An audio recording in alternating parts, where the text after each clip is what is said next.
We're taught from childhood that modesty is a virtue. Praise is deflected. Achievements are downplayed. Don't brag becomes the polite compass that steers our conversations, our resumes, even our dreams. That kindness works beautifully in cafes and families, but on a stage, in front of strangers, modesty often wears a different face. It's the quiet lie that makes you invisible. This book begins with an uncomfortable truth. When you stand before an audience, modesty is rarely generosity, it's an obstacle. It softens your claims, blurs your examples, and hands the microphone to second-guessing. Listeners don't read your intentions, they read signals. If your language, voice, or body telegraphs uncertainty, they'll fill the gap with doubt, and your idea dies long before the applause. I'm not arguing for arrogance. I'm arguing for precision. Humility is a moral stance. Modesty, as performance, is a speaking habit that confuses clarity with politeness. The technique you need isn't louder volume or shameless boasting. It's a disciplined way to state your truth, give credit without disappearing, and close with authority that feels human, not hubristic. Inside these pages you'll find practical, unembarrassed tools, linguistic switches that preserve warmth while eliminating hedges, delivery drills that turn tentativeness into credibility, framing strategies that let you claim value honestly, and closing lines that convert modesty into leadership. By the last chapter, one will give you one precise sentence, a small, ethical linguistic shift that flips how audiences perceive modest speakers. Say it right, and you keep your integrity while gaining the authority your message deserves. If you want to keep being nice but also want people to remember, act on, and trust what you say, stop letting modesty speak for you. Read on. Chapter 1. The difference between humility and vanishing. Most advice about being humble starts with moral instincts. Don't boast, don't show off, be kind. Those instincts are wise in daily life. But public speaking is not the same social setting as a dinner table or a small circle of friends. On a stage you have one job: deliver an idea so clearly and convincingly that strangers can understand it, remember it, and act on it. Humility and modesty are different tools. Humility is an internal value. Modesty, as performance, is a communicative habit.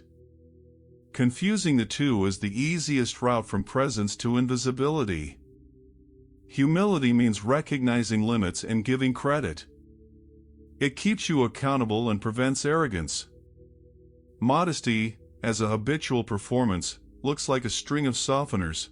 I might be wrong, maybe, I'm no expert, this may not apply to you. Those phrases often feel polite and safe, but their practical effect on an audience is predictable. They create distance. Listeners don't experience your intentions, they perceive signals.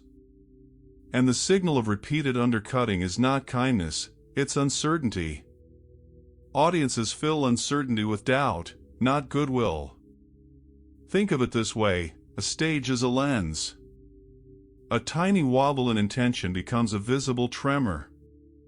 Offhand hedges that would disappear across a dinner table amplify under the lights.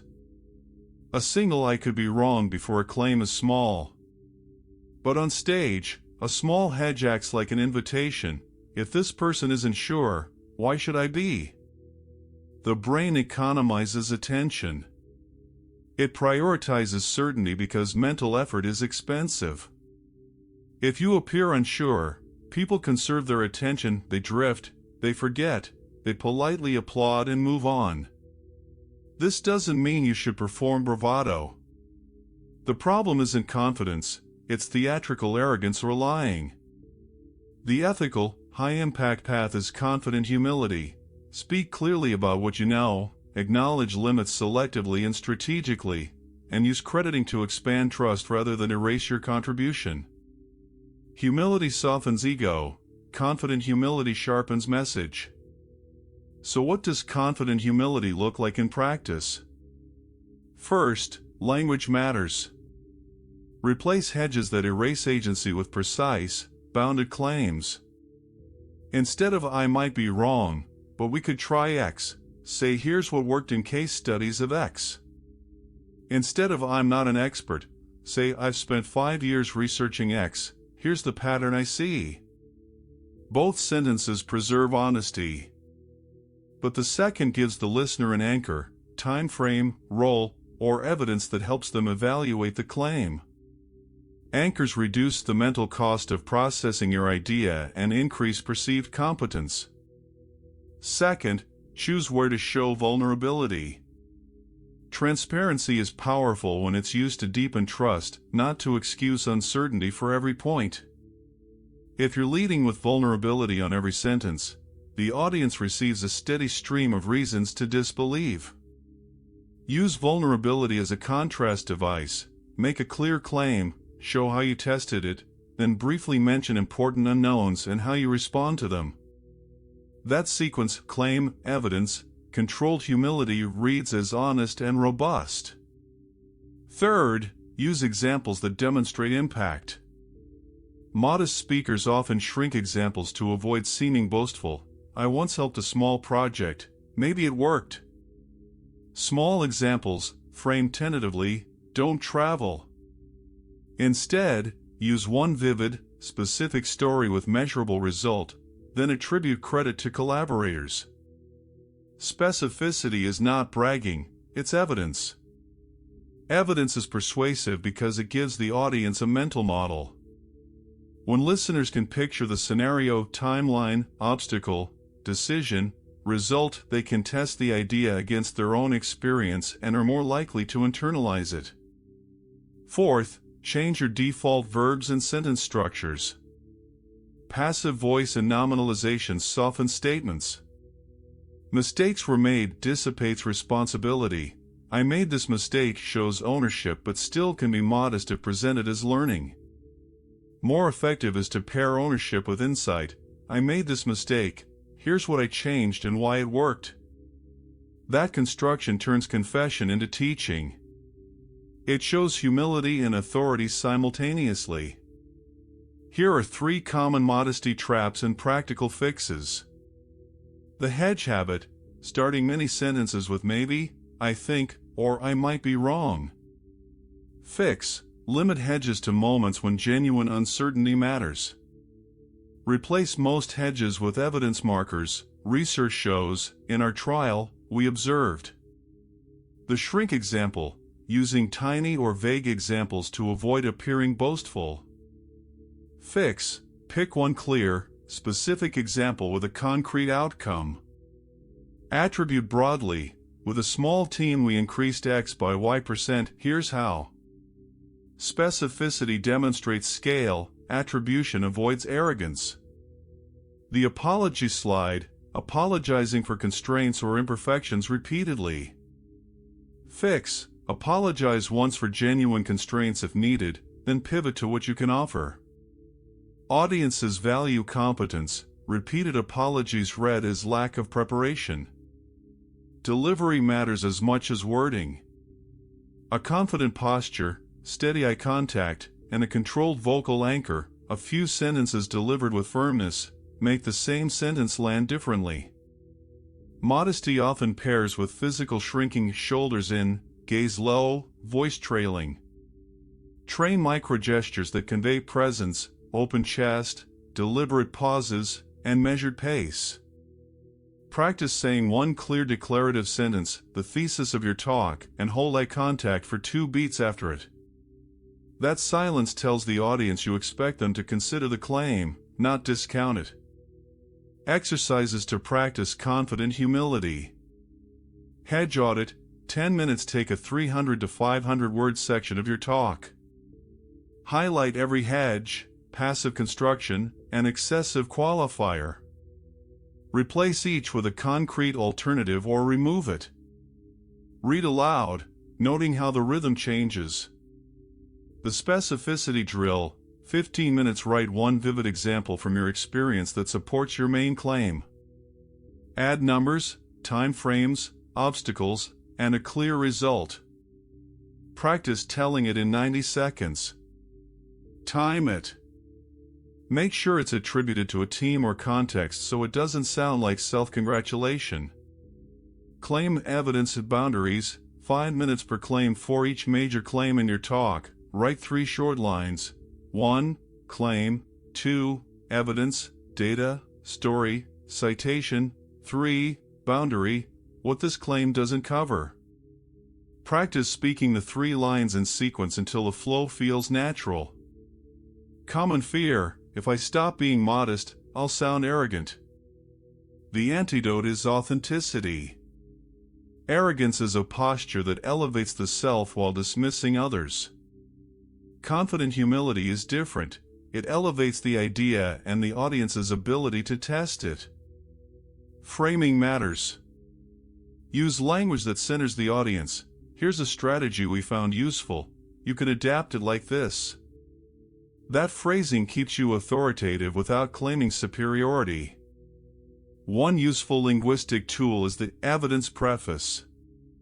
Instead of asserting this will work, preface with based on X years / these case studies / our trial of X. The pattern suggests you're still making a claim, but you're anchoring it to observable data.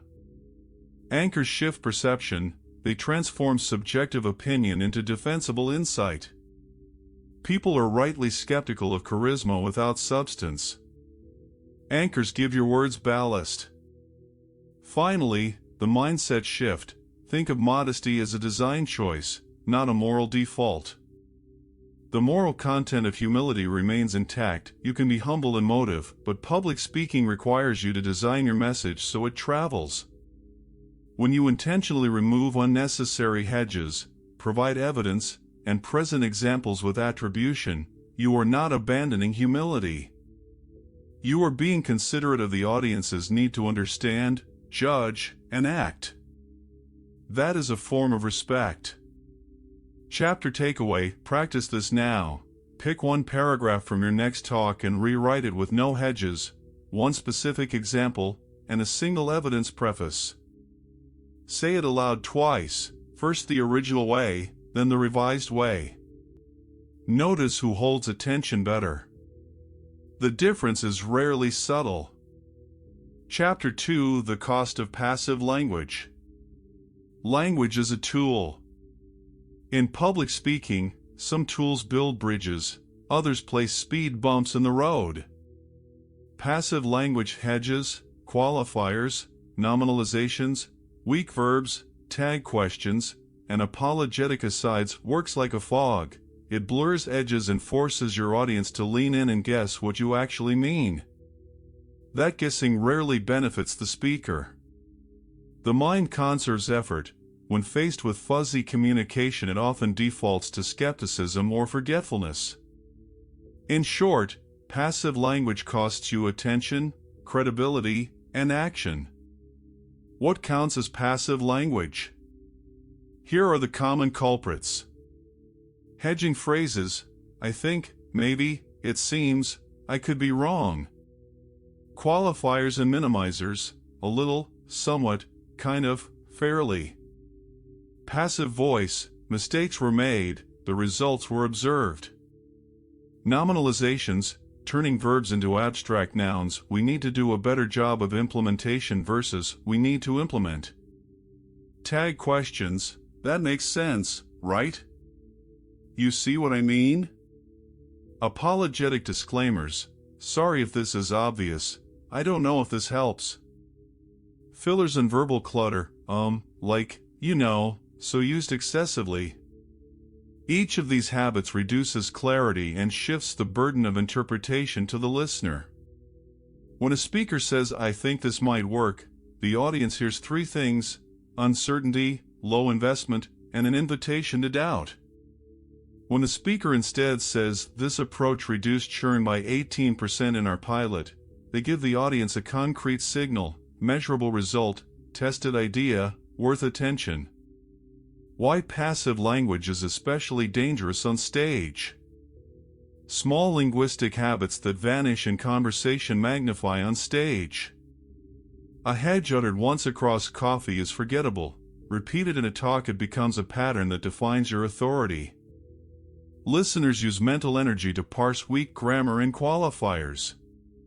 That energy could be spent understanding, remembering, or deciding. When their capacity is taxed, they default to simpler heuristics, trust or distrust, engagement or disengagement. Passive language nudges toward disengagement. People infer traits from manner of speaking. Moderate hedging signals openness, persistent hedging signals low competence. On a stage, trait inference happens fast and unconsciously. You need to manage those inferences by design, not by accident. Persuasive talks often aim to change behavior. Passive phrasing softens commands into suggestions, and suggestions rarely become action. If you want an audience to act, use language that reduces friction, clear verbs, simple steps, and direct requests. How to convert passive language into power without losing warmth. This is not about bullying or bluntness. It's about clarity. You can be warm and precise at the same time. Here are practical swaps and the reasoning behind them. Concrete rewriting examples. I might be wrong, but maybe this will help some of you. Based on 4 case studies, this method improved retention. We need to have a conversation about how we're doing things. Let's redesign our onboarding over the next quarter. This is kind of complicated, but here are the 3 steps that matter. Practice drills, do these out loud. Fillers audit, 15 minutes record a 1-minute description of your main idea. Transcribe it. Highlight fillers, hedges, and tag questions. Re-record the 1-minute version, removing or replacing them.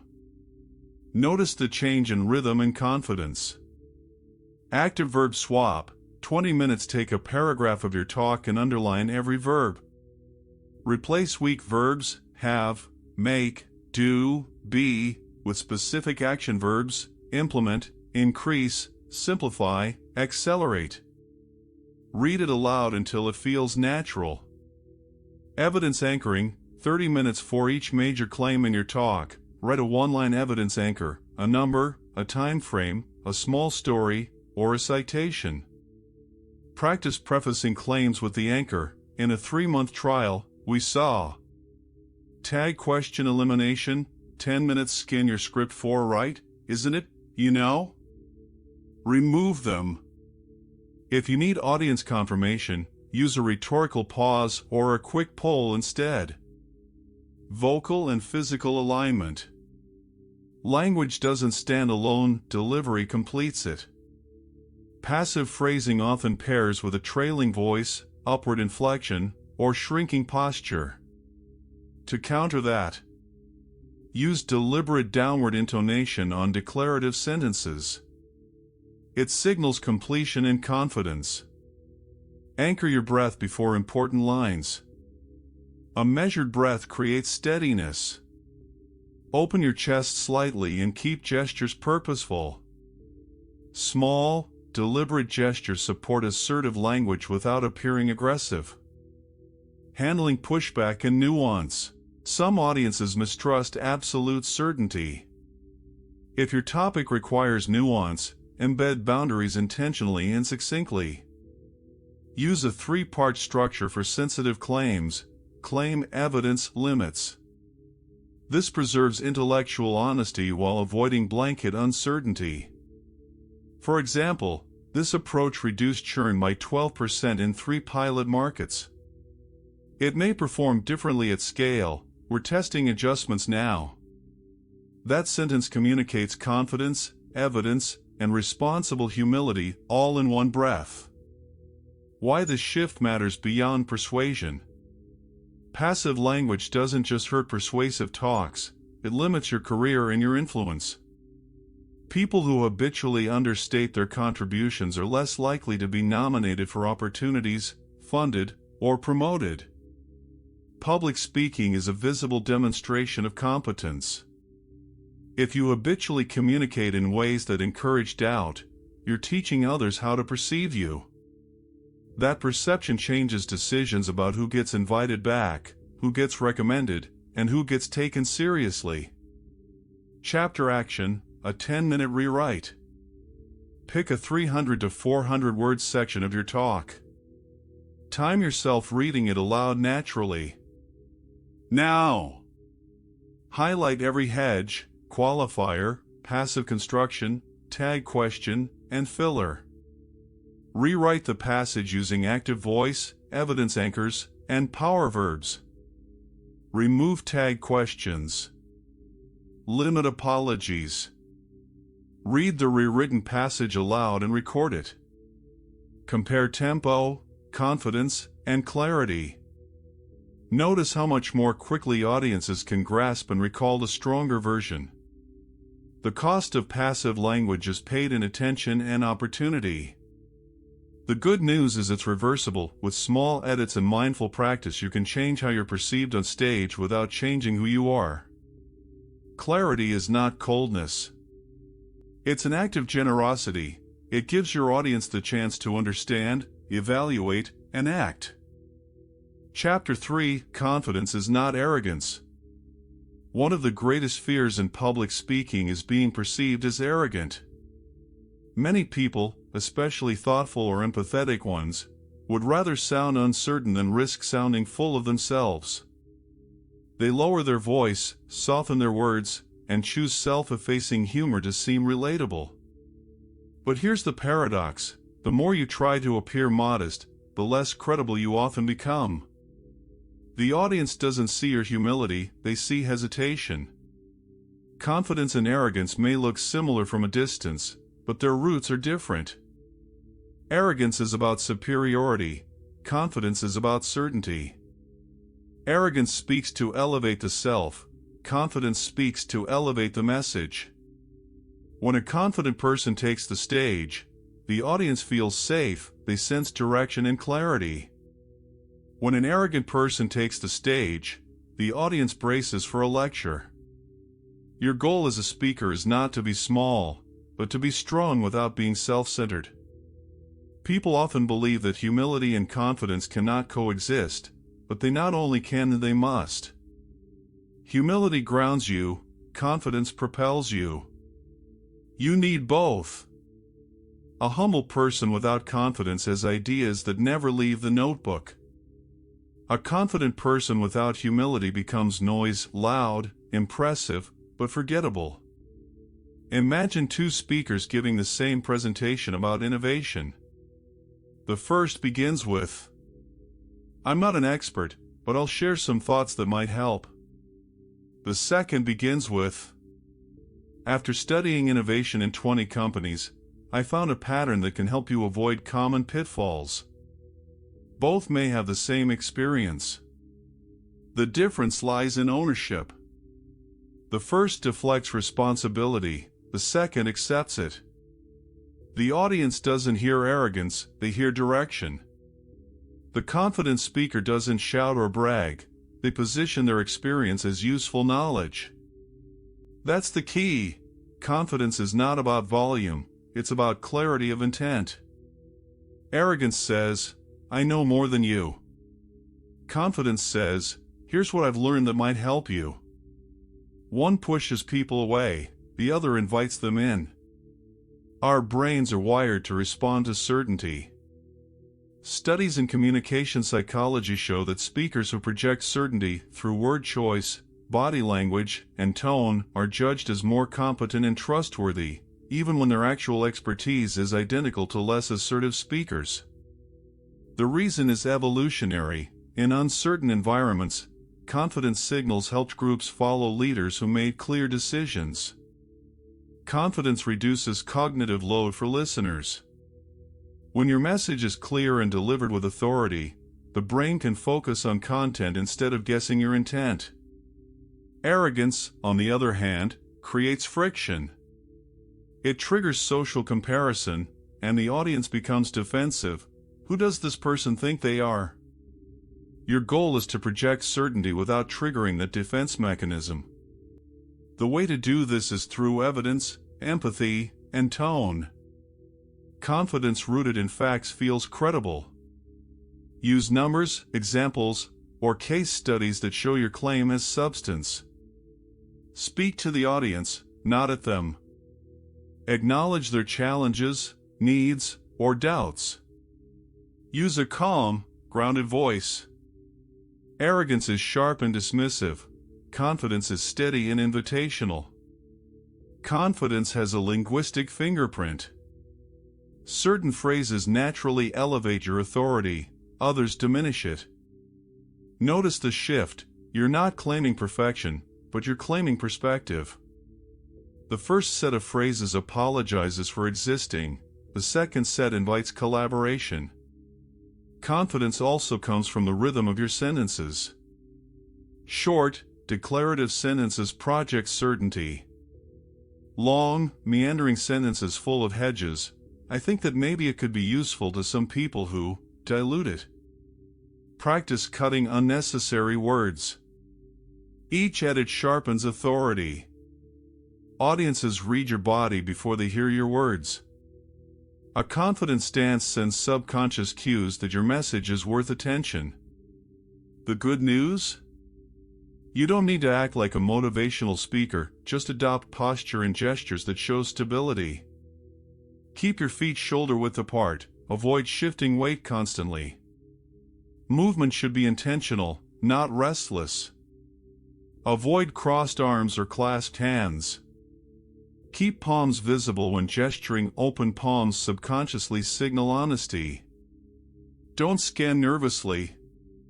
Instead, hold eye contact with one section of the audience for a full thought, then move naturally. Confidence often looks like stillness between gestures. It tells the audience, I'm comfortable here. When your body is calm, your voice follows.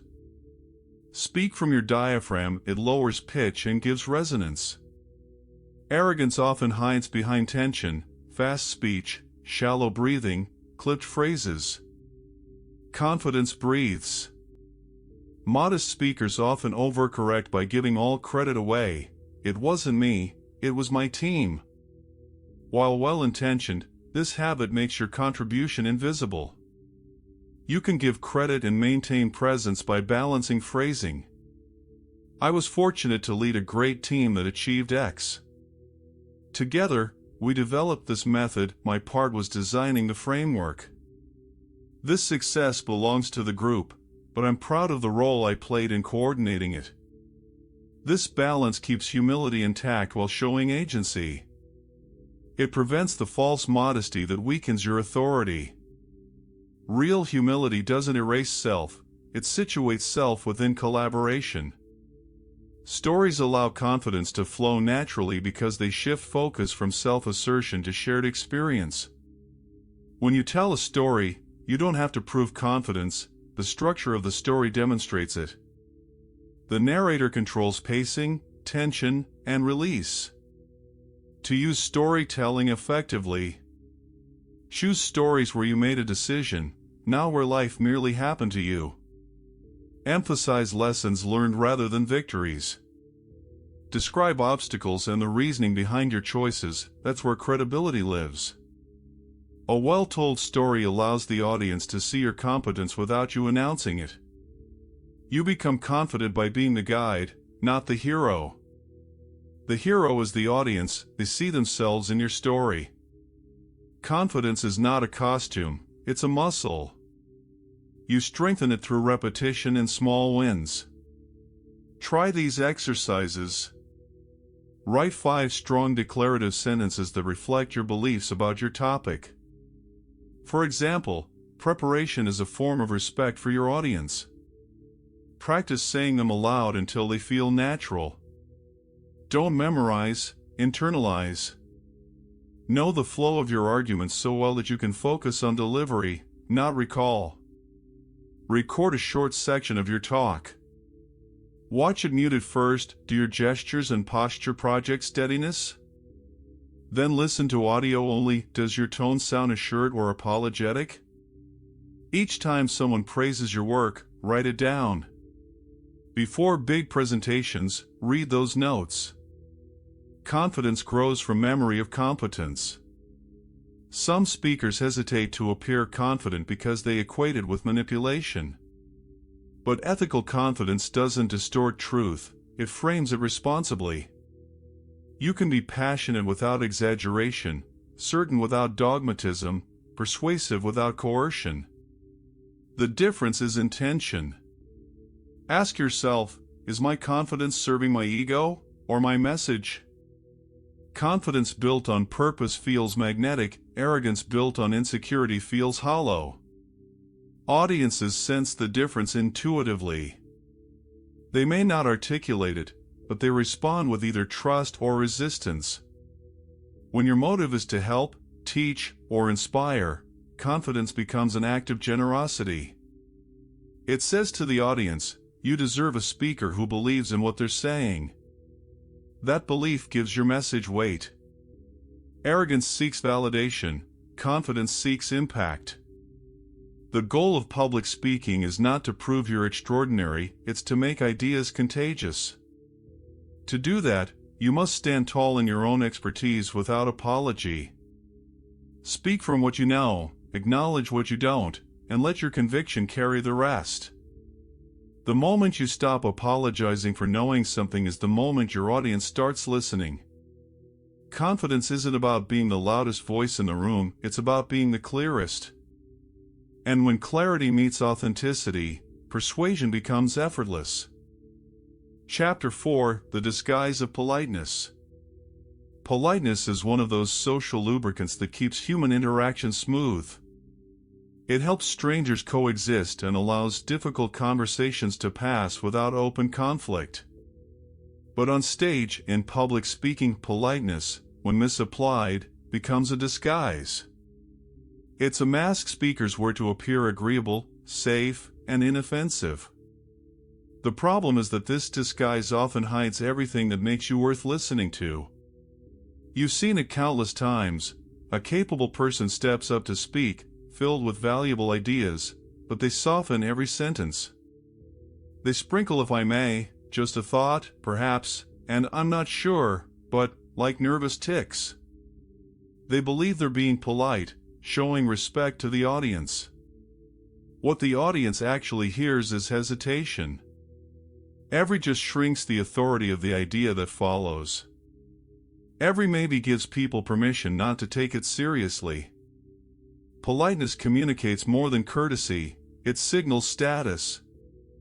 The overly polite speaker unconsciously tells the audience, "You are above me." It's as if they're apologizing for taking up time or attention. That dynamic destroys the energy of persuasion. An audience doesn't want to dominate you. They want to be led by you, at least for the duration of your speech. They want to feel they're in competent hands. If you're too cautious, you force them to take control, to interpret what you really meant. They lose trust not because your content is weak, but because your delivery whispers self-doubt. Ironically, audiences often interpret confidence as respect. When you speak with clarity and certainty, they don't feel you're arrogant, they feel you're prepared. The politeness that keeps you small, then, isn't serving respect, it's serving fear. In many cultures, especially those valuing collectivism or deference, politeness is deeply embedded. From school age, we're taught that interrupting, asserting, or claiming credit is rude. In conversation, those rules protect harmony. But public speaking is not a dinner table conversation, it's a structured act of leadership. If you translate conversational politeness onto the stage, you create distance instead of rapport. The audience doesn't need your modest disclaimers, they need your conviction. And paradoxically, too much politeness makes them uncomfortable. It creates a feeling that something's missing, that you're holding back. Humans instinctively mistrust someone who hides power too well. There's a quiet tragedy in watching someone brilliant understate their message. They believe humility will let the work speak for itself, but the truth is that ideas don't speak, people do. And people follow signals. When you disguise strength as politeness, you ask others to do the interpretive labor of discovering your value. Most won't. Not because they're cruel or shallow, but because the world moves too fast for subtlety. Think of a stage as a battlefield for attention. Every second of your speech competes with invisible distractions, buzzing phones, wandering thoughts, quiet judgments. Politeness, as a speaking habit, is like lowering your sword before the fight begins. It feels civil, but it costs you the audience's engagement. Confidence, on the other hand, is not in politeness. It's clarity of ownership. When you say, "Here's what I found," you take responsibility for your words. You don't hide behind passive constructions or uncertain tone. You deliver value cleanly, which is the highest form of respect you can offer an audience. The solution isn't to discard politeness, it's to refine it. Replace deferential politeness with professional respect. Deferential politeness says, "I hope I'm not taking too much space." Professional respect says, "Your time matters, so I'll speak clearly." These small edits preserve courtesy but project authority. They treat the audience as equals, not superiors. You stop apologizing for your presence and start collaborating through confidence. Over-politeness isn't only verbal, it's physical. The body mirrors the same instinct to shrink. Shoulders curve inward, gestures become smaller, eyes drop too quickly. These microsignals say, "Don't be threatened by me." The irony? People aren't threatened, they're disengaged. Communication research shows that dominance and warmth are two core dimensions of perception. Speakers who balance both are seen as competent and likable. Over-politeness destroys the balance by lowering dominance too far. You may be warm, but you lose presence. The audience feels safe but uninspired. To reverse this, anchor your politeness in structure, not submission. Look directly at your listeners when you thank them. Speak in full pauses, not rushed filler. When you smile, do it from certainty, not nervousness. Respect their attention enough to fill the silence instead of fleeing it. There's also a darker layer to politeness. It often serves as armor. When you overuse polite language, what you're really saying is, "If they don't like it, at least I was nice." It's a preemptive defense against rejection. But this safety comes at a cost. It prevents you from being memorable. The greatest speeches in history risked offense. They confronted comfort. They didn't ask for permission to exist. They spoke truths that made people sit up. True leadership in speech is not about avoiding discomfort, it's about channeling it into revelation. So when you find yourself over-explaining, hedging, or apologizing, pause and ask, "What am I afraid will happen if I sound too confident?" Usually, the answer reveals not manners, but insecurity. Once you name it, you can redirect it into energy, into focus rather than fear. Assertive grace is the antidote to over-politeness. It means being firm in meaning but elegant in manner. You respect the listener's intelligence without diminishing your own. Here's a small exercise. Take a sentence you'd normally soften, for example, "I think we should try this idea." Now, remove the hedge. "We should try this idea." Next, add gratitude instead of apology. "We should try this idea, thank you for considering it." You've turned a deferential statement into a balanced one, confident yet courteous. That's assertive grace. It creates the emotional tone of a leader who listens but still decides. When you let go of unnecessary politeness, something remarkable happens. Your message breathes. You discover that confidence and kindness are not enemies. You can be both strong and respectful, both clear and compassionate. Audiences don't want another apologetic speaker, they want someone who sounds like they believe what they're saying. Every great communicator you admire, from leaders to storytellers, mastered this balance. They didn't hide behind politeness, they used it as polish, not armor. Their words carried respect through clarity, not hesitation. When you stand before a crowd, remember, politeness should never dilute your presence. Let it refine your tone, not restrain your truth. Speak as someone who honors the audience's time and your own message equally. Because at the heart of it, true respect isn't saying, "I hope you don't mind me speaking." It's saying, "You deserve the best version of what I have to say." Chapter 5: The Myth of Relatability. Modern speaking advice often praises relatability. Be authentic, they say. Don't act superior. Be one of them. On the surface, that sounds noble and antidote to arrogance. But underneath, it hides a dangerous misunderstanding. The myth of relatability teaches speakers to shrink, to filter out their brilliance, and to mimic their audience's average energy instead of leading it. Relatability is not wrong in itself. The problem lies in how it's used. Too many speakers interpret "be relatable" as "make yourself smaller." They blur their edges, simplify their story, and erase the very qualities that made them worth listening to in the first place. True connection doesn't come from sameness. It comes from recognition, the spark that happens when the audience sees a piece of themselves in your strength, not your self-doubt. These phrases are meant to create closeness. Instead, they create distance. The moment you downplay your credibility, you lower the emotional altitude of the room. People don't admire or follow those who blend into the background, they connect to someone who dares to stand apart and still stays human. Relatability shouldn't mean similarity. It should mean accessibility.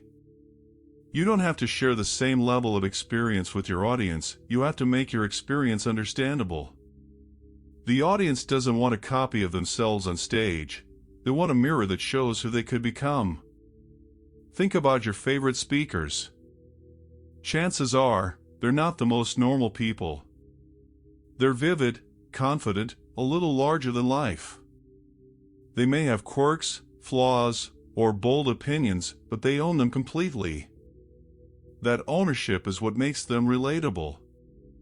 Not their modesty, but their realness wrapped in strength. The need to be relatable is deeply psychological. Most of us grew up fearing social rejection. Standing out feels risky. When you're on stage, the primal part of your brain still whispers, "Don't alienate the tribe." So, you tone yourself down. You speak in safe generalities. You make jokes at your own expense. You show vulnerability, but strategically, to soften your success. Here's the irony. By trying to make everyone like you, you give them nothing to remember you by. The audience doesn't fall in love with perfection, but they also don't fall in love with self-erasure. They connect with courageous imperfection, the kind that says, "I've failed, I've learned, and I'm here to teach you what that means." Authenticity, therefore, is not the art of revealing everything. It's the discipline of revealing the right things, the parts that humanize you without sabotaging your credibility. A powerful speaker doesn't aim for equality, they aim for exchange. Think of it like electricity, energy flows from high voltage to low. The speaker's passion, confidence, and clarity are the voltage that energizes the audience. If you try to flatten that difference to be more relatable, you cut off the current. Leadership always implies asymmetry. Not superiority, responsibility. When you speak, you're temporarily the emotional leader of the room. You decide whether the audience leans forward or drifts off. Trying to act like you're just one of them ignores that duty. You're not one of them, at least not during the speech. You're the conductor, not another instrument. Great communicators understand this instinctively. They begin from a position of emotional strength, but they use that strength to lift the audience, not to dominate it. That's what genuine connection looks like, not stepping down to meet them, but reaching down to pull them up. Both are polite, both factual. But the first opens with a disqualification, the second opens with authority. Who will you listen to longer? The one who sounds like they believe their insight matters. False modesty doesn't make you more likable, it makes you harder to trust. People instinctively question those who hide their competence. They wonder what you're holding back, or worse, whether you even believe yourself. In persuasion, certainty reads as sincerity. The more grounded you sound, the more your honesty shines. Even if your view is controversial, audiences respect conviction. They can forgive being disagreed with, they can't forgive being bored. Here's the practical framework: share your humanity, not your hesitation. Start with confidence, then reveal context. Lead with your insight or experience. Once you've earned attention, then show your human side, the challenge, the mistake, the learning. For example, after 10 years leading negotiations, I discovered something surprising: I was often the one being influenced. Let me tell you how that changed everything. This creates connection after establishing authority, not before. Tell stories that show struggle, not self-doubt. Struggle is universal, insecurity isn't. Saying I doubted myself so much I nearly quit might make people empathize, but saying I faced resistance and found a way through it makes them admire and follow you. Use we strategically.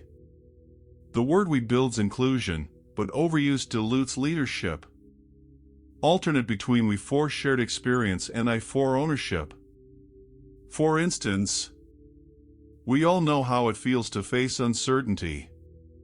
I found a way to navigate it. This rhythm keeps you both relatable and authoritative. Reveal lessons, not excuses. Every mistake should serve a purpose. Don't confess for sympathy, explain for growth.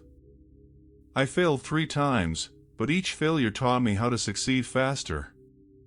That's empowerment disguised as vulnerability. Here's a principle few people talk about: the audience's respect grows in proportion to your self-respect. If you belittle yourself, they subconsciously follow suit. If you own your worth gracefully, they elevate you. This is emotional mirroring, one of the brain's most reliable biases.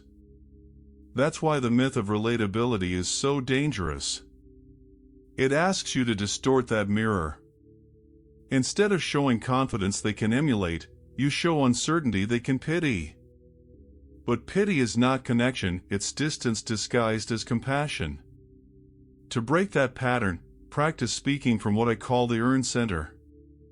It's the point where you neither inflate nor minimize yourself. You simply own your story. You've lived it, learned it, and now offer it as a gift, not a plea for approval. In the age of social media, authenticity has become a style, a curated form of imperfection. Speakers intentionally stumble, make self-deprecating jokes, or pretend to improvise rehearsed lines. But audiences have grown sophisticated. They can sense when your relatability is just another costume. The cure is not to fake confidence or fake vulnerability, it's to practice transparent intention. If you share a personal story, do it because it illustrates the point, not because it earns sympathy. If you reveal weakness, do it to build trust, not to harvest validation. When intention is clean, authenticity stops being a trick and becomes a natural side effect of clarity. You don't have to try to be relatable, you simply become real through relevance. Relatability makes people like you, resonance makes them remember you. The goal of public speaking is not to blend in emotionally, it's to vibrate at a frequency that moves others. You don't connect by sameness, you connect by impact. So stop asking, how do I make them see I'm just like them? Start asking, How can I make them feel what I feel?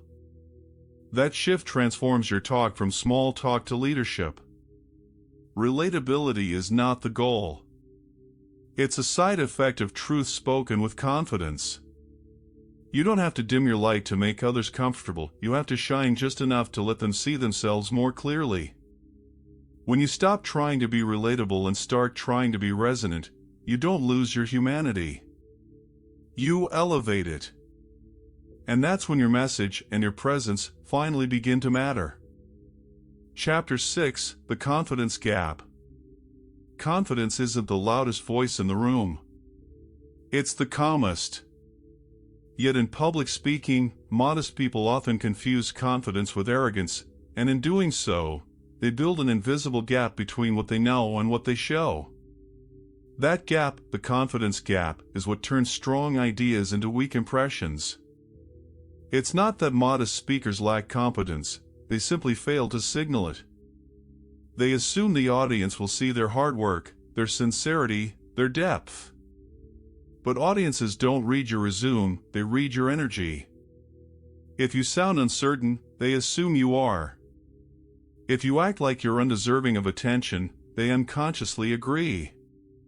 This chapter isn't about faking it until you make it. It's about closing the gap between internal certainty and external expression.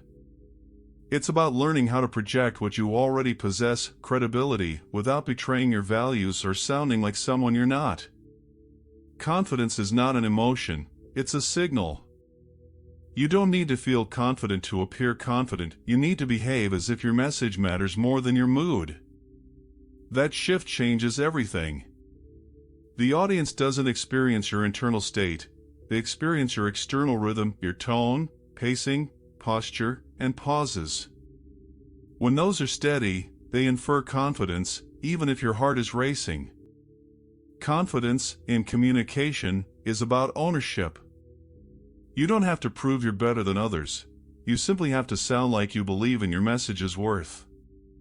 And here's the paradox. The more you focus on service, on delivering value rather than protecting ego, the more confident you appear. Confidence is not selfish, it's generous. You're saying, I believe in this idea enough to share it clearly, without apology. Each of these thoughts pushes their voice and body into retreat. Shoulders hunch. Gestures shrink. Sentences become cautious, hedged by maybe, just, a little bit. The message loses impact, not because it's wrong, but because it's delivered like a confession instead of a conviction. The irony is that modest people are often more competent than those who overstate their worth. But they underestimate the performative nature of speaking. They think truth speaks for itself. It doesn't. Truth must be delivered with energy, or it dies unheard. The confidence gap, then, isn't about content, it's about courage of expression. You can't inspire belief in others if you look like you're asking permission to exist. Neuroscience gives us an interesting clue. Body language doesn't just reflect emotion, it generates it. When you stand tall, open your shoulders, and speak with fuller breath, your brain interprets that as readiness. It releases hormones that lower stress and increase focus. This means you can use physical presence to override emotional doubt. Before a presentation, don't psych yourself up, center yourself. Stand grounded. Breathe from your diaphragm. Feel the weight in your feet. Your body is the container for your message. If the container shakes, the message spills. Think of confidence as a physical pattern you can practice. You don't have to wait for it to arrive.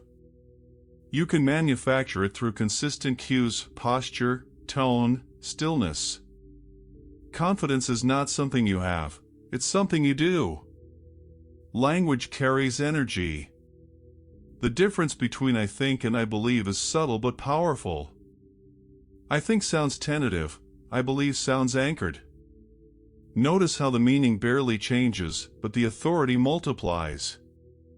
Certainty is contagious. When you sound sure, People borrow your conviction until they feel their own. However, this doesn't mean dogmatism. Real confidence isn't about always being right, it's about being grounded enough to handle being wrong. You can say, "Here's what I found so far," and still sound certain. You're not claiming perfection, you're claiming clarity. The most underestimated ingredient of confidence is preparation. Not memorization, familiarity. When you know your material intimately, you free mental bandwidth to focus on delivery. You stop thinking about what's next and start feeling what's now. Many modest speakers avoid rehearsing out of fear of sounding too polished. But unprepared spontaneity isn't authenticity, it's laziness disguised as charm. The goal of rehearsal is not to script emotion but to stabilize structure so emotion can flow naturally.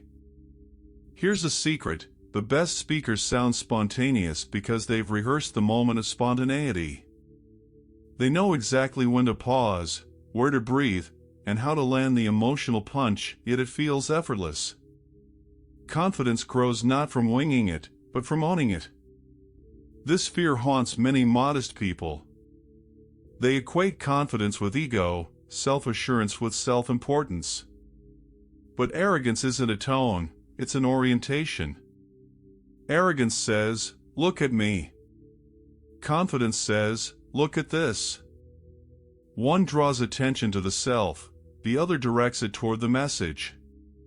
You can be assertive without being self-centered if your focus remains on contribution. Ask yourself before every speech, am I here to impress or to express? If your goal is expression, to serve understanding, clarity, or inspiration, confidence becomes a duty, not a sin. You owe it to your audience to speak like someone worth listening to.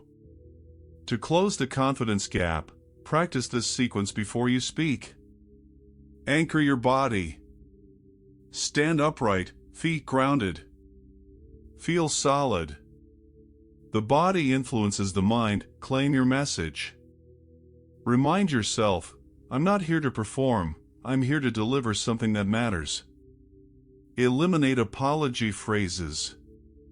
Cut "sorry, I hope this makes sense," just, and maybe from your opening lines. Start with strength, speak through the pause. Silence doesn't signal weakness, it signals composure. Let your pauses breathe authority into your words, end with intention. Don't trail off. Conclude with a sentence that signals completeness, a verbal period, not an ellipsis. When you finally bridge the gap, when your inner conviction aligns with your outer voice, the audience feels it instantly. They lean in. They stop checking their phones. They start believing you before they even understand what you're saying. That's the hidden reward of confidence. It grants your message momentum. Every word carries more weight because it travels on the current of certainty. You don't have to be fearless. You just have to stop hiding your fire behind false humility.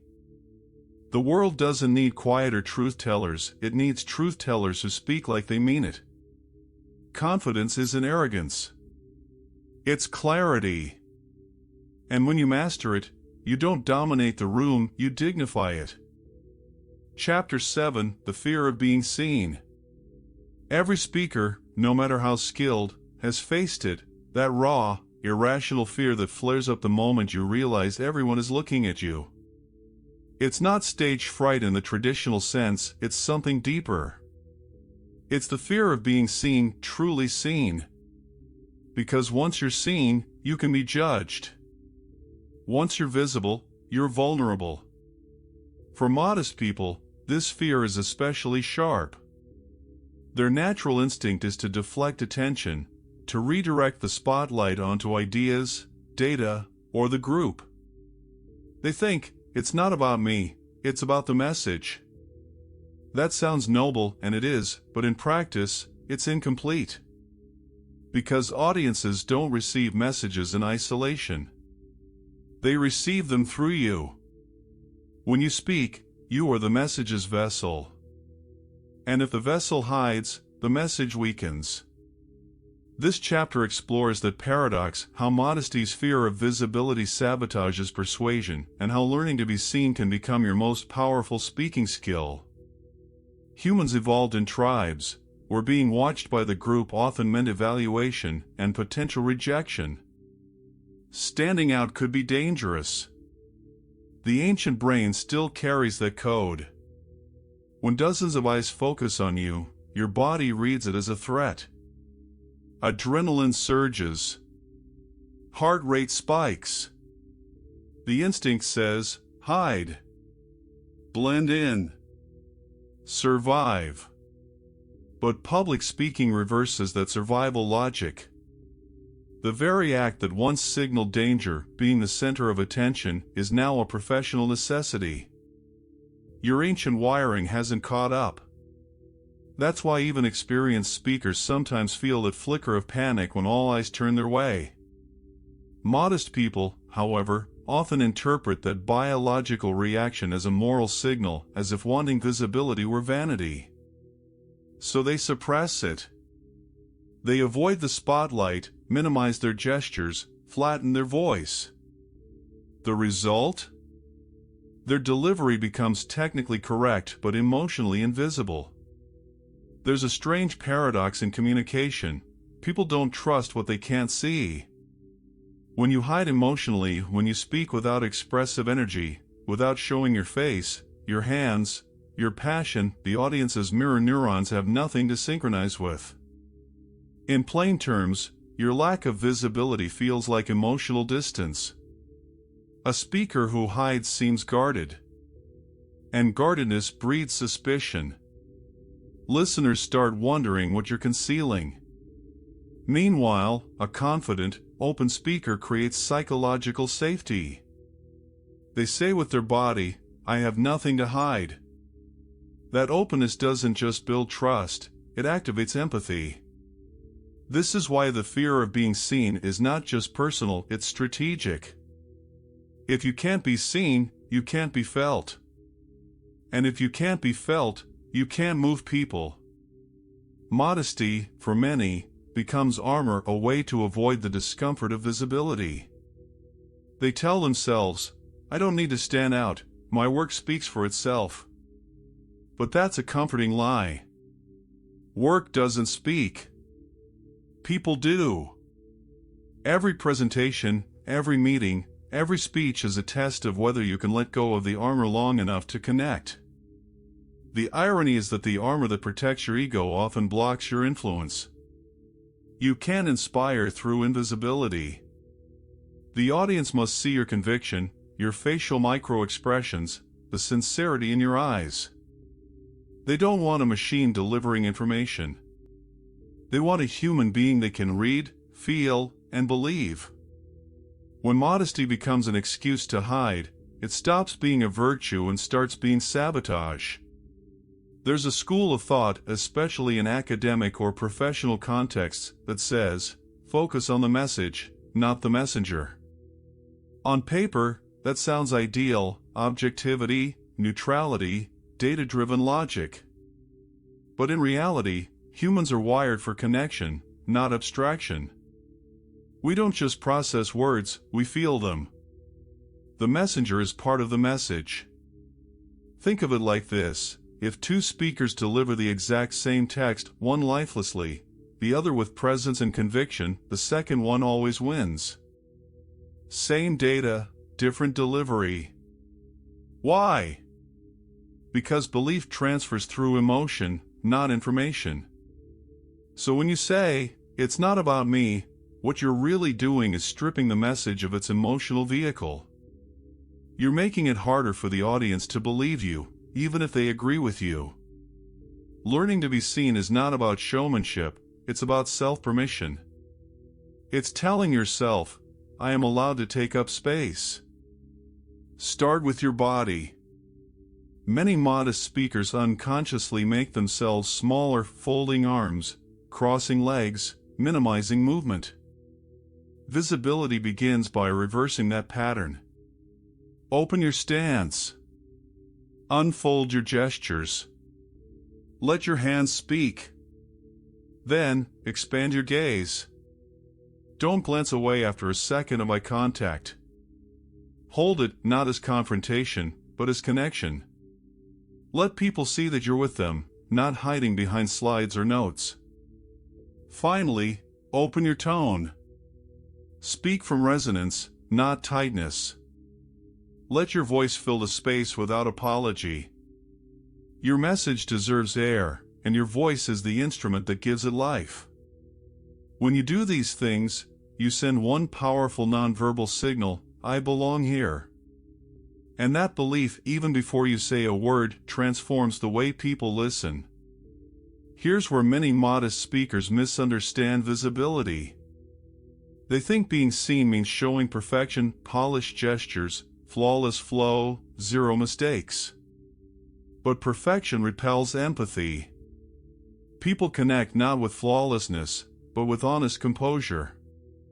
When you allow yourself to stumble slightly, laugh naturally, or pause to collect your thoughts, you become human. That humanity invites the audience closer. True vulnerability isn't exposing your insecurities, it's being fully present despite them. It's saying, through tone and presence, I'm not hiding my humanness, and I'm still confident enough to lead. That's what audiences fall in love with, authenticity wrapped in courage. To overcome the fear of being seen, you must reframe the spotlight. It's not interrogation, it's illumination. The light isn't hunting for your flaws, it's searching for your truth. When you step into that light with composure, you're not showing off, you're showing up. And that distinction changes everything. Being seen doesn't mean being self-centered. It means allowing your humanity to amplify your message. It's the art of standing there, visible, steady, unapologetic, and saying, here I am, and here's what matters. That's not ego. That's leadership. A practical exercise, the 3-stage visibility ladder. Private visibility, stand in front of a mirror or record yourself speaking. Don't analyze content, study your presence. Notice when you shrink, when your eyes drop, when your voice falters. Awareness is step 1. Safe visibility, practice in front of a small, supportive audience. Ask them not for feedback on content, but on energy. Did you look engaged? Did you hold space confidently? This builds tolerance for attention, public visibility. In your next real speech, consciously take 1 second longer before speaking. Breathe. Look at the audience. Let them see you before you start talking. That second of silence converts fear into authority. Visibility, like any muscle, strengthens with exposure. The more you face the light, the less it blinds you. The reason great speakers move us isn't because they're perfect, it's because they allow themselves to be witnessed. They say something brave in full view of others. And by doing so, they give permission for everyone else to drop their armor too. Being seen isn't vanity, it's service. It tells the audience, if I can stand here honestly, so can you. Every time you let yourself be visible, your emotions, your beliefs, your authentic energy, you invite transformation. Not just in others, but in yourself. Because the fear of being seen isn't really about others watching you. It's about you watching yourself and finally deciding you're enough to be visible. And once you cross that threshold, something irreversible happens. You stop performing and start leading. Chapter 8: When Modesty Ruins the Q&A. For many speakers, the Q&A session is where their confidence collapses. During the main speech, the stage belongs to them, the slides, the rhythm, the carefully chosen pauses. But once the microphone opens to the audience, modesty sneaks back in like a polite ghost whispering, don't sound too sure. Don't dominate. Be agreeable. And that's exactly when the power balance shifts. Q&A sessions are not casual chats. They are unscripted tests of authority. Every question is an invitation to demonstrate composure, clarity, and conviction under pressure. Yet modest speakers often misinterpret questions as challenges to their legitimacy, and they respond by softening their tone, apologizing for their knowledge, or drifting into vagueness. This is how authority quietly drains away. You've heard it countless times, "That's a great question." It's a polite reflex, but when overused, it makes a speaker sound defensive. Many modest speakers deploy it automatically because they fear being seen as dismissive or arrogant. But what actually happens? The phrase shifts the spotlight from your expertise to the questioner's validation. There's nothing wrong with acknowledging a sharp question once. But if you start every answer that way, you signal insecurity. "I need to win your approval before I can speak." The audience feels it, even subconsciously. Instead, use acknowledgement strategically. Say "good point" only when you genuinely need to pivot or clarify. Then move immediately to your position. "Good point. Here's what matters most." The goal is not to flatter, it's to reassert control of the frame. Remember, the audience didn't come to admire the question. They came to hear your answer. Modest speakers apologize for everything, for taking time, for sounding unsure, for existing in the spotlight. In Q&A, that instinct becomes poison. Each apology signals not humility, but hesitation. And hesitation changes how listeners interpret even correct answers. Once you soften your credibility, the rest of your words slide off their attention like water off glass. The antidote is not arrogance, it's neutral confidence. You can admit limits without kneeling before them. Instead of "I don't really know," say, "That's still being researched, but here's what we know so far." Or, "It's an evolving area, my current view is this." Notice how these versions acknowledge uncertainty without surrendering authority. You remain the expert guiding the conversation, not apologizing for existing in it. Some audience members don't want answers, they want to challenge you. They test your composure or try to showcase their own expertise. Modest speakers often panic in these moments, mistaking confrontation for disapproval. But confrontation, when handled calmly, strengthens your credibility.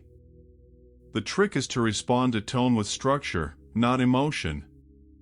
Never debate emotion with emotion. Don't rush. Don't fill silence with nervous chatter.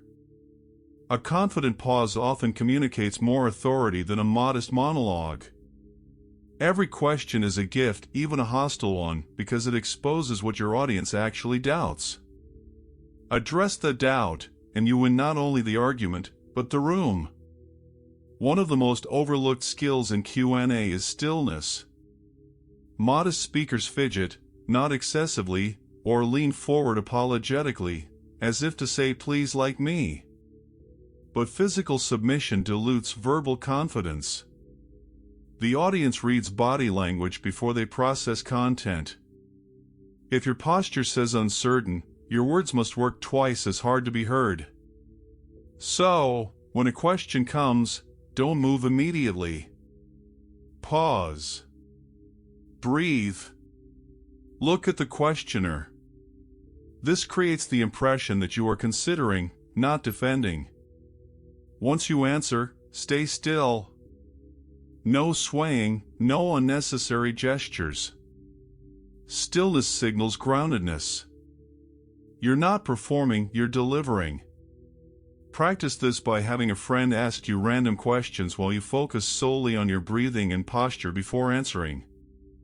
You'll notice your voice deepens, your tempo slows, and your answers sound more deliberate. Stillness is not stiffness, it's controlled energy. It communicates one simple message: I belong here. Even experts can't know everything. But modest speakers often overcompensate, rambling in circles to hide uncertainty. Ironically, This damages trust far more than simply admitting I don't know. You acknowledge the gap, yet maintain ownership of the conversation. The tone should be matter-of-fact, not apologetic. In fact, audiences often trust speakers more when they see you can say I don't know without flinching. It proves you're credible enough not to bluff. The key is to end strong. Never let I don't know be the final note. Always add direction, a next step, a reference, or an insight that reinforces your domain authority. Every skeptical question hides curiosity. Modest speakers interpret doubt as personal rejection, but great communicators see it as connection, a chance to turn resistance into participation. When someone challenges your idea, invite them in. That's an interesting angle. What made you think of that? This reverses the dynamic. Now the questioner collaborates instead of competes. It also shows emotional control, the hallmark of authority. But this technique only works if you listen actively. Nod once, hold eye contact, then paraphrase. So you're asking whether this applies in smaller teams, right? By repeating their core idea, you prove understanding. Once they nod, you've won. Now your explanation will land, because it feels personal. Modesty, in contrast, often shuts this door. It hides behind polite, short answers that avoid any confrontation. The result? The audience feels unseen, and your message loses depth. Sometimes Q&A becomes chaotic, overlapping voices, tangents, or an impatient crowd. Modesty makes this chaos worse because it avoids control. But a true speaker leads even when the format dissolves. These phrases don't demand obedience, they guide attention. The tone is calm, not dominant. This is what we call quiet authority, leadership without ego. Audiences crave it. When you provide structure, they relax. When you seem hesitant, they fill the space with noise. Most speakers end Q&A sessions weekly a nervous "any more questions?" or a vague "okay, thank you." That moment shapes the final impression. Instead, plan your closure line deliberately. It should connect the Q&A back to your message and leave a note of certainty. For example, these questions prove how important this topic is, and that's exactly why clarity matters.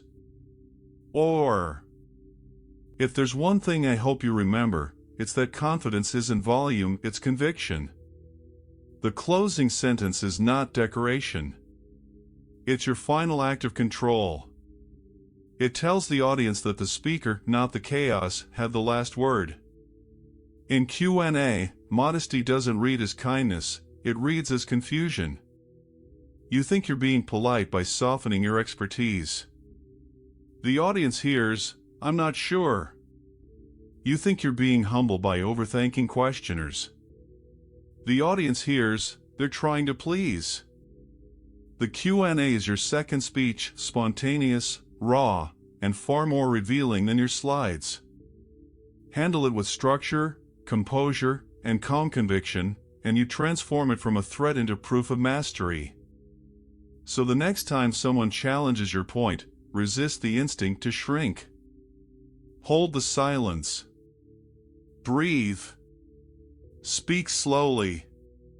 Because the real test of a speaker's power isn't how they deliver their rehearsed lines, it's how they respond when the script ends. That's where modesty fails, and authority begins. Chapter 9: Giving Credit Without Disappearing. Public speaking isn't just about being heard, it's about shaping perception. One of the most overlooked moments that shapes how an audience perceives you is how you give credit. When done poorly, it makes you sound insecure or self-erasing. When done well, it positions you as both generous and authoritative, a rare and magnetic combination. Modest speakers often fall into the trap of overcrediting others as a way to sound humble. They dilute their own contribution, hide behind "we," and end up erasing themselves from their own narrative. It comes from a good place, wanting to avoid arrogance, but on stage, it's a strategic mistake. In this chapter, we'll explore how to give credit gracefully, how to share recognition without losing your visibility, and how to transform acknowledgement into a subtle display of leadership. You've probably heard speakers say, "It wasn't me, it was the team." That sounds noble, but it often backfires. The audience doesn't learn what you actually did. And worse, it deprives them of a figure to connect with emotionally. Audiences don't follow collectives. They follow characters. They need a human anchor for the story. When you erase yourself, the message loses focus. There's nothing wrong with team acknowledgement, but it must be balanced.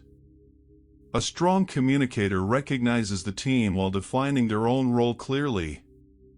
For example, "I led a brilliant team that handled the execution flawlessly." That sentence honors others without surrendering your authority.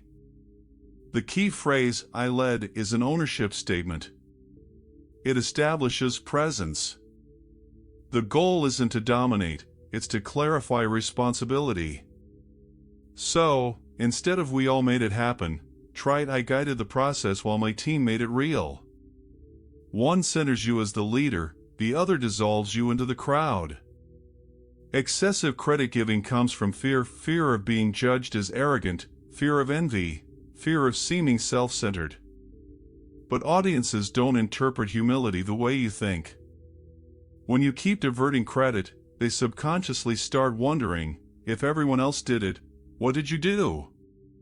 This doubt undermines your credibility, even if your intentions were noble. Think of your words as a frame. Every time you point away from yourself, you're widening that frame until you disappear from the picture. The best leaders keep the frame wide enough to include others, but never so wide that it blurs their own outline. The rule is simple. Credit others publicly, claim responsibility clearly, and do both with calm certainty. That balance earns respect. Modest speakers use language that hides them. Words like helped, assisted, contributed, and supported sound humble, but also small. They position you on the periphery of your own achievements. Notice these shifts are factual, not inflated. They show clarity, not ego. A confident speaker doesn't need to exaggerate, only to state reality directly. The real arrogance lies not in claiming your role but in pretending you had none. The strongest leaders give credit from a position of abundance. They aren't modest out of fear, they're generous out of strength. The first sounds dependent, the second sounds commanding and appreciative. It reflects self-possession. Audiences respect this kind of confidence because it feels fair, not inflated. When you give credit, you're subtly framing hierarchy and competence. You're saying, "I see others' value, but I'm not lost in it." This makes people trust you more. Authority combined with generosity is one of the most persuasive human signals. It shows you're secure. False modesty is the act of shrinking for approval. You say, "Oh, it was nothing," when it clearly was something. You laugh off praise. You hide your effort behind luck. This doesn't make you humble, it makes you forgettable. Audiences see through it. When someone achieves something meaningful and acts like it's no big deal, it creates emotional dissonance. People admire genuine humility, not denial. Here's the paradox. When you own your success calmly, you sound authentic. When you deny it, you sound fake. The line between humility and false modesty is honesty. You can say, "It took a lot of persistence, and I'm proud of how it turned out." That's not arrogance, it's truth spoken without apology.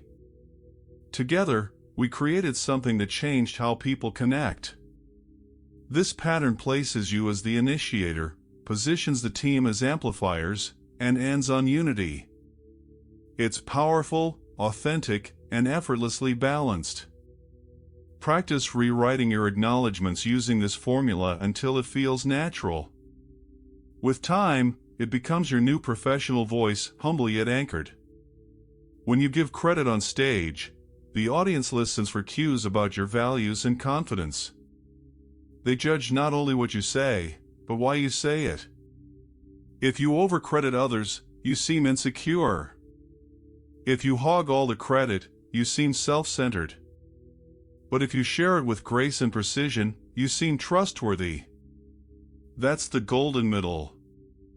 The speaker who can elevate others while remaining visible earns both respect and affection. People follow those who make them feel valued but not manipulated. When done right, acknowledgement becomes persuasion. It tells the audience, this person succeeds, but they don't forget others. That's the essence of moral authority, the kind that lasts beyond the speech. True leaders don't compete with their teams, they curate them. When you give credit, your tone should suggest stewardship, not submission. Say, I was fortunate to lead brilliant minds who challenged my thinking. This phrasing communicates two key things simultaneously: respect for others and strength in leadership. You're not the sole hero, but you're unmistakably the one steering the ship.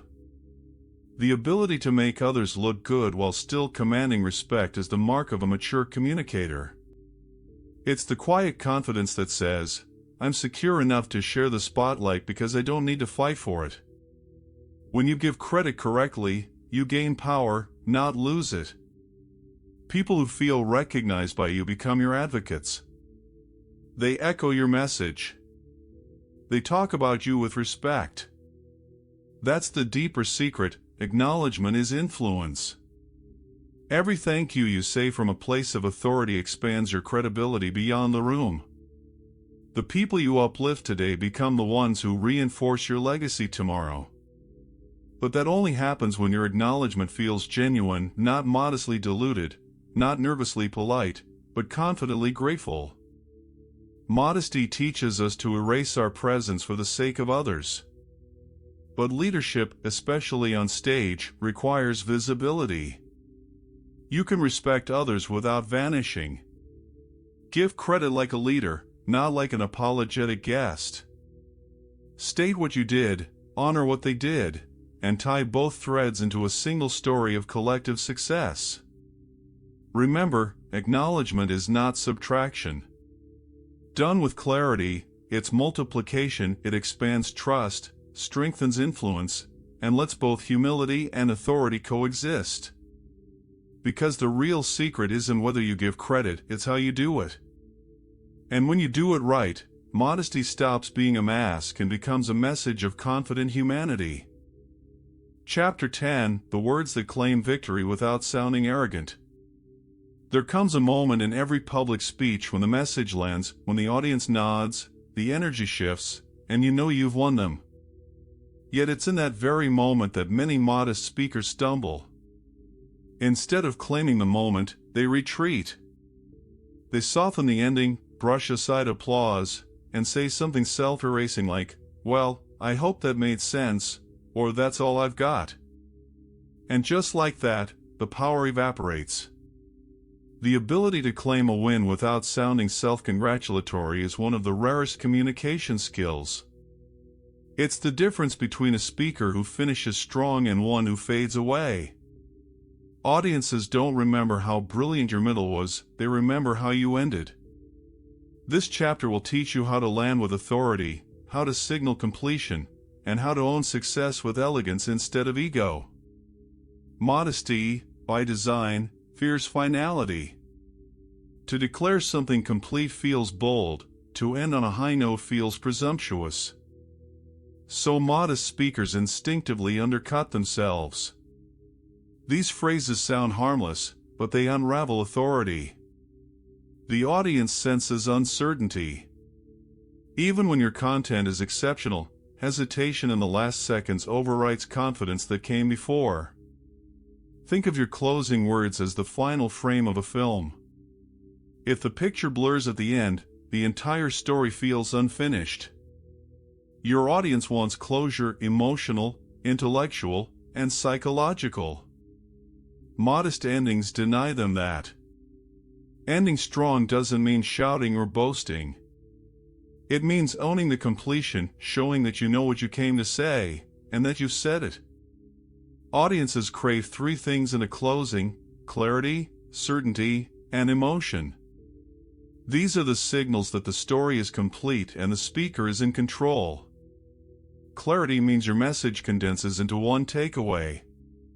Certainty means you deliver it without hesitation. Emotion means you connect it to something bigger than yourself. Modest speakers tend to skip all three. They end analytically or apologetically. They think being understated makes them relatable, but in reality, it just makes the talk forgettable. A great ending feels like the final note in a symphony, inevitable, clean, and deeply satisfying. That's what makes people applaud, not politeness. For modest speakers, applause feels uncomfortable. They rush to deflect it, waving hands, muttering thanks, or hurrying off stage. But how you receive appreciation communicates as much as how you deliver content. Here's the truth: audiences don't clap for you, they clap for what you gave them. The applause is a mirror of emotional resonance. Rejecting it feels like rejecting them. So, learn to stand in it. When applause begins, pause. Breathe. Make eye contact. Smile once, not nervously, but with calm gratitude. Then say something simple and confident. Thank you. It's been an honor to share this with you. This isn't arrogance, it's acknowledgement. You complete the emotional exchange that public speaking is built on. The opposite of arrogance isn't modesty, it's presence. Arrogance inflates the self, modesty erases it. Presence centers it. To end your speech with presence, practice this mindset: you're not performing for the audience, you're serving them. You've brought something of value, insight, clarity, inspiration, and now you're ensuring it lands. Presence has a stillness to it. It's the way you breathe before your last line, the steadiness of your gaze, the absence of apology. You don't need to rush the ending or explain it, you simply let it resonate. One powerful exercise: after finishing your speech, stay silent for 3 seconds before moving or speaking. Let the final sentence hang in the air. That silence is confidence made visible. The last words of a speech are remembered more vividly than any other. They echo in the listener's memory, shaping the perception of everything that came before. Here are a few examples of final phrasing that claims victory without arrogance. Because your voice deserves to be heard clearly, confidently, and completely. Don't wait for permission to be seen. Earn it by speaking as if you already are. You don't need to be louder. You just need to stop apologizing for what you know. Modesty may keep you polite, but confidence keeps you unforgettable. Notice how each ends decisively, with rhythm and conviction, but without self-congratulation. They close the story while returning focus to the audience. Practice writing your own final lines. Keep them under 15 words. Read them aloud. The best endings sound like truth, not performance. Confidence has gravity, arrogance has glare. The difference lies in where your attention goes. If your closing line centers on proving your superiority, "This proves why I'm the best," it repels the audience. They sense ego before intellect. If it centers on insight or inspiration, it draws them in. To test your ending, ask, "Does this sentence make me bigger or make the idea clearer?" If it's the former, rewrite it. The best closings elevate the message, not the messenger. The paradox of true authority is that you appear powerful precisely because you don't chase power. After a strong closing, you should feel calm, not triumphant, not anxious, just certain. That quiet certainty is what audiences remember. It lingers as a sense of trust. When you leave the stage, don't rush into chatter or apology. Let the moment breathe. Each second of poised silence extends the impression of control. Authority doesn't need explanation. It exists in how you end things, the handshake, the final word, the composure after applause. Great communicators understand this rhythm. Speak, deliver, pause, leave. No nervous laughter, no that's all, folks. Just presence. In public speaking, modesty doesn't die in the beginning, it dies at the end. You can deliver an extraordinary message and still erase it with a single timid line. The way you finish tells your audience who you are. If you win uncertainly, you teach them to doubt you. If you win decisively, you teach them to trust you. To claim victory without arrogance, remember. Speak facts, not feelings. Acknowledge others, but don't erase yourself. Let silence work for you. End on truth, not apology. You don't have to announce your success, you have to own your clarity. Because in the end, the world doesn't remember the loudest speaker. It remembers the one who ended with conviction and left no room for doubt. Conclusion, the end of apology. You've come a long way from the opening pages, from seeing modesty as politeness to recognizing it as a silent limiter of your influence. What once felt safe now looks like a form of self-erasure. You've seen how your words, tone, and posture either reinforce or erode authority, how humility can live alongside confidence, how audiences respond not to who's right, but to who sounds certain, generous, and clear. The truth is simple. Your audience cannot believe in you if you don't allow them to. Public speaking is not a test of worthiness, it's an act of permission. You give yourself permission to take space, to be visible, to speak without apology. You give your audience permission to trust, to follow, to believe. When modesty dominates, it withdraws both kinds of permission. It says, "I'm not sure you should listen to me," and audiences comply. When confidence leads with clarity, it says, "I have something valuable for you," and audiences open their minds before they even know why. Throughout this book, you've seen the hidden costs of self-minimizing, weak verbs that dissolve conviction, polite disclaimers that drain power, postures that shrink the presence of even the brightest ideas. You've also seen the tools that rebuild presence, strong language, strategic pauses, decisive conclusions, and the moral clarity to claim your impact. The message isn't to abandon humility, it's to stop confusing humility with hiding. The greatest speakers, from political leaders to teachers, from entrepreneurs to artists, share one crucial trait: they believe in their message more than they fear judgment. That belief radiates in everything they do. It's not arrogance. It's duty. They understand that speaking is not about being seen, it's about serving clarity. When you internalize that, the question, "Will they think I'm too confident?" disappears. You're no longer performing for approval, you're transferring conviction. The stage doesn't punish modest people, it forgets them. The audience doesn't hate uncertainty, it simply stops listening to it.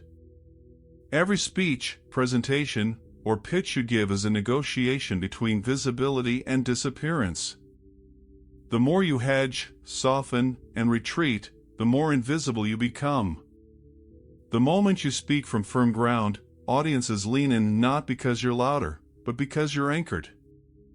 Think of all the opportunities lost to unnecessary modesty, the promotion you didn't push for, the idea you shared too timidly, the applause that turned to polite silence because you ended your point with a question mark. Modesty feels moral in those moments, but it's often fear in disguise.